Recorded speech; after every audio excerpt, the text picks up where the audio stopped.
जी finally guys म चाहिँ अब रेडी भइसकेँ। अब चाहिँ सुकेधारा पार्टी प्यालेसमा दाइको बिहे छ, त्यो दाइको बिहेमा गएर अनि आएर फेरि उता दाइको पसलमा बोलाउनु भएको छ। अनि त्यही भएर अब त्यहाँ गएर एटेन्ड गरेर अनि त्यही आजको दिनको चाहिँ समाप्ति हुन्छ। त्यही भएर ल गाइज अहिले भेटौँला मोटो ब्लगमा। Hello hello mic test. लो जी फाइनल्ली म घरबाट निस्केर अब निस्किसकेको छ अब दाइको बिहे पार्टीमा।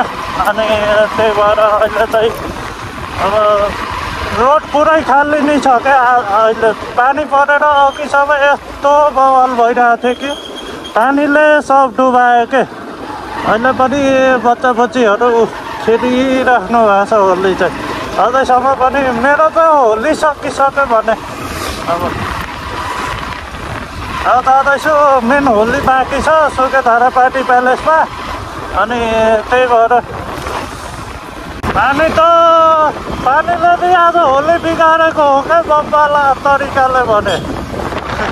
हेर्नु बादल लगाएको छ, पानी एकचोटि परिसकेको छ, एकचोटि परेकै छैन। अनि त्यसपछि उताबाट त पानी उताबाट फर्किने बेलामा त पानी त पर्दियो भने त यस्तो बवाल रमाइलो हुनेवाला छ कि पुरै नगर्नु के। अलरेडी 5 साढे 5 बजे निस्केको छु। अब 6 बजेसम्म पुग्ने हिसाबले हिँडेको थिएँ म। त्यही भएर लजी म फाइनली अब चाहिँ बसमती एरिया आएँ। पठाउ भाइहरू चाहिँ आज काम गर्दै कस्तो होला फेरि अफिस पनि के। त्यही त कस्तो होला क्या अफिस पनि यार। होलीको दिन चाडबाडको दिन पनि छुट्टी दिँदैनन् क्या भाइहरूलाई भने। हामीहरूको त छुट्टी छ, अफिस केही छैन आज त।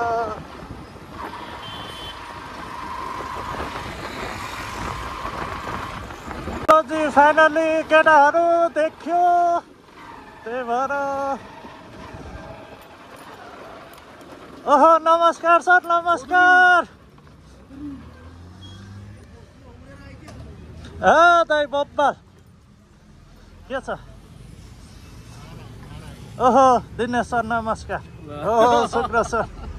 ओहो दाइ ओहो धेरै दिन बसी आउँदैछ हाम्रो सर। वेलकम गर्न चाहन्छु मेरो गुगललाई सर।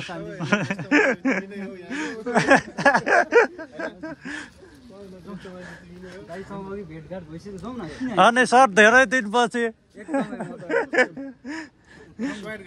शुक्र सर चेस no smoking no drinking only drugs.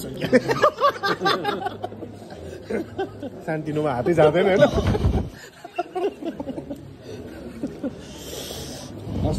मलाई त पुगिसक्यो। ओ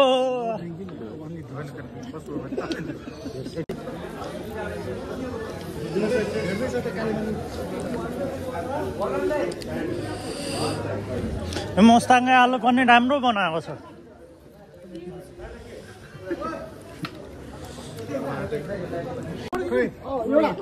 अब फोटो है।